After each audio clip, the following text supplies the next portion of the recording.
Olá pessoal, no vídeo de hoje nós vamos falar sobre erros cognitivos. E aqui é Victor Cardoso. Sou Lídia. Nós somos do VC Instituto, a mais bem avaliada clínica de terapias com hipnose aqui do Distrito Federal. E eu queria começar perguntando para Lídia. Lídia, o que são os erros cognitivos? Os erros cognitivos são distorções que a pessoa tem no pensamento dela. Isso gera uma série de comportamentos que não são saudáveis para a vida dela. Entendi. Então, a gente pode falar, né, que na clínica a gente lida com isso o tempo todo. As pessoas que estão com padrões de pensamentos negativos geralmente estão passando por um tipo de erro cognitivo. Esse conceito é um conceito que vem da terapia cognitivo-comportamental e é bem interessante a gente observar isso. E aí, qual será o erro cognitivo que você está vivendo, hein? Vamos contar a partir de agora alguns deles. E se em qualquer momento desse vídeo você achar bem interessante o conteúdo e quiser terapia, pode entrar em contato através do número que está aqui na tela ou na descrição do vídeo, seja para marcar uma consulta inicial com a Lídia ou comigo. Lídia, qual o primeiro erro cognitivo aí que você separou para comentar com o pessoal? Vamos falar primeiramente o primeiro erro, a generalização. Generalização é quando a pessoa pega um padrão de fracasso normalmente e ela atribui a todas as outras áreas da vida dela. Por exemplo, Vitor, eu tive uma nota ruim, eu penso, nossa, todo o meu histórico escolar é fracassado. Isso é um erro cognitivo. Porque uma prova não justifica ou não quer dizer que você vai ter fracasso em todas as outras provas. Acho que é bem aquela pessoa que fala assim, né, Lídia? Nossa, isso sempre acontece comigo. Exatamente. Tudo dá errado para mim. Eu nunca dou certo em nenhum emprego que eu trabalho. Todo chefe meu me persegue. Umas coisas assim, né? Eu recentemente estava com uma paciente e aí ela falava que a vida profissional dela sempre fracassa. É uma generalização, né, Lídia? Exatamente. Já passou por uma coisa assim na clínica? Sim. E pessoas que têm tendência à depressão, por exemplo, quando elas estão passando por um momento depressivo, é interessante que tudo parece que fica cinza, tudo é fracasso, tudo. E só que o próprio fato dela estar buscando terapia, ela estar ali, quer dizer que ela teve sucesso, que ela está buscando ajuda. Então já foi um passo a mais. Não quer dizer que tudo fracassou. Sim, é verdade. E é muito interessante porque pacientes que estão com esses padrões ali de tristeza muito intensa, geralmente eles têm dificuldade para resgatar esses eventos que são fora daquela curva da generalização e que mostram que, na verdade, não, peraí, eles já tiveram sucesso. E o que eles às vezes estão passando são só intempéries da vida, é uma fase ruim. E, gente, a fase que você está vivendo, se ela tiver ruim, ela passa. Assim como a fase ruim às vezes passa, né? Tem um livro, eu vou até na ousadia aqui, porque eu não estava planejado isso, vou pegar ele, porque está aqui na estante. E é o livro Picos e Vales, ó. Não sei se você já ouviu falar desse livro, Lídia. Mas esse livro é um livro que ele conta a história de um cara que está subindo uma montanha e algumas vezes ele precisa também descer num vale. Aí ele fala que o segredo é você viver no ponto alto por mais tempo e sair dos pontos baixos o mais rápido possível. Só que se você entra no padrão de generalização, você meio que inverte isso. Né? Você desce do ponto alto mais rápido e você fica mais tempo no ponto baixo. Então, esse é um padrão que talvez você tenha identificado e talvez em alguns momentos da sua vida atrapalhe você de vencer. E aí eu acho interessante, Lídia, porque muitas vezes sozinha a pessoa não consegue identificar esses padrões. Né? Aí vem aquela ideia do loop. A pessoa fica girando ali, né? Que outro padrão, Lídia, que você tem pra gente comentar com o pessoal? O segundo padrão que eu separei aqui pra gente é o pensamento dicotômico. Ou seja, aquele pensamento que é de 8 ou 80. Ou tudo tá muito bom, ou tudo tá muito ruim. E tem um pouco a ver com o primeiro que a gente comentou, certo?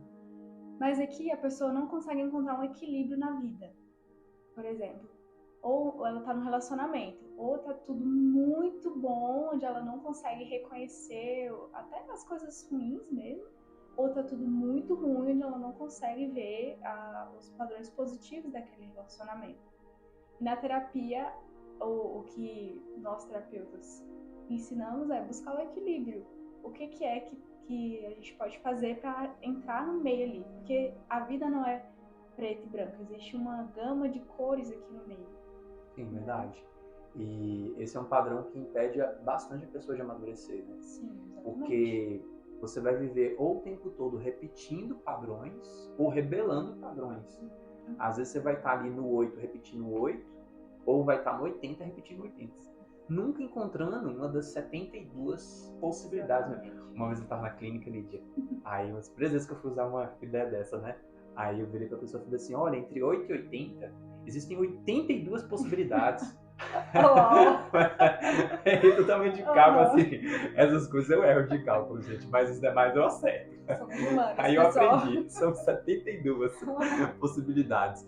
Mas explorar essas 72 possibilidades é o que traz uma pessoa para o equilíbrio emocional, traz uma pessoa para a inteligência emocional.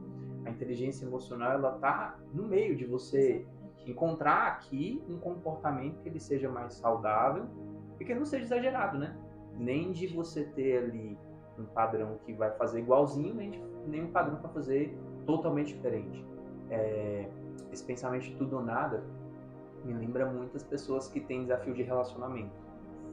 Eu atendo alguns pacientes e eles chegam na clínica depois de uma desilusão amorosa, um término, aí eles falam, eu agora não vou namorar mais ninguém, eu não quero saber mais de relacionamento, o negócio agora é ficar sozinho mesmo. E aí ele foi do 80, que tava no relacionamento, pro 8, que é não quero nada. Pois é, nada. E aí ela às vezes fica muito mais tempo ali na crise mesmo, sem aprender o que precisa aprender, né? E eu acho que o maior problema é esse, porque quando você sai do 8 para 80, você vive nesse pensamento dicotômico, né? Do tudo, do nada, você meio que não aprende o que precisa aprender para amadurecer e fazer diferente da próxima vez. Exatamente. O que mais, Lídia, que você tem para nós de erros cognitivos? Terceiro que eu separei pra gente é a leitura da mente. O que significa isso? É você atribuir um pensamento a outra pessoa. Ah, mas essa pessoa tá pensando mal de mim. A pessoa tá completamente tranquila na dela. O Vitor tá aqui tranquilo. Eu já atribuo, nossa, ele tá pensando mal de mim.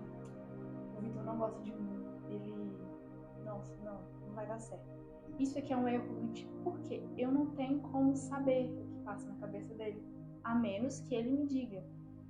E isso até te tira de uma posição de humildade diante da vida, de falar, olha, eu não sei realmente o que está passando na cabeça dele, eu preciso perguntar, né? É verdade. Isso aí é o pessoal que tem o terceiro olho, né? Que abre assim, que consegue ler a mente dos outros e tudo. É bem ruim, né? Porque a gente se enche de pressuposições. E essas pressuposições, elas funcionam como filtros ali, como lentes, a partir das quais a gente olha para outra pessoa de uma forma distorcida mesmo. É um erro, porque você impede a outra pessoa de expressar o que ela realmente pensa. Só que, assim, a gente fica com essas coisas na nossa mente, essas pressuposições, essas leituras, e isso também impede a gente de se relacionar com outra pessoa. Eu vejo que existe aí talvez a maior habilidade de ser trabalhada é uma habilidade de diálogo, né, Lídia? A pessoa vir, perguntar, o que você quis dizer com tal frase? Eu vi uma história bem interessante, né, que é um erro de leitura, né? Diz que numa praia no Brasil estava escrito assim, ó, proibido entrar com roupas. Eu vou melhorar, tá, gente? Porque isso aqui não ficou tão preciso. Vou melhorar, assim, ó. Proibido entrar de sunga ou biquíni. Era uma praia de nudismo. Ok? Aí tava assim, né? No Brasil. Aí fora do Brasil, lá na Arábia, tava escrito a mesma coisa. Proibido entrar de sunga ou de biquíni. Só que lá na Arábia, você tinha que entrar, era todo coberto.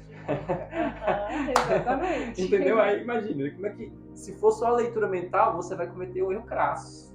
Você vai entrar toda coberta na praia de nudismo no Brasil, ou você vai entrar lá nas Arábias de biquíni, vai entrar nas Arábias totalmente nu e vai cometer um crime. Então, qual seria o melhor, né? Perguntar pra alguém ali, né? Vem cá, o que isso aqui realmente quer dizer?